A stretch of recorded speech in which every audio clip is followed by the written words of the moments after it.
Hello mga ka-precious, mga ka-lods. Ayan, pupunta na naman tayo ngayon ng Divisoria. Hanap tayo ng anong makita natin pwedeng itinda na naman natin sa ating munting tindahan.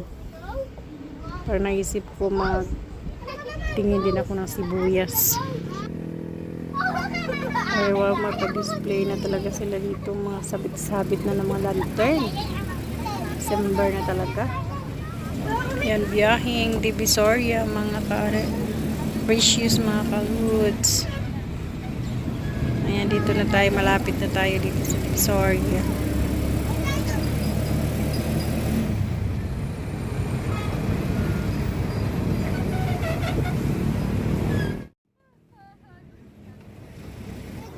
Ayan, nandito na tayo sa sale ng mga sibuyas ng mga kaludi. Ang taas na ng presyo nila sa sibuyas.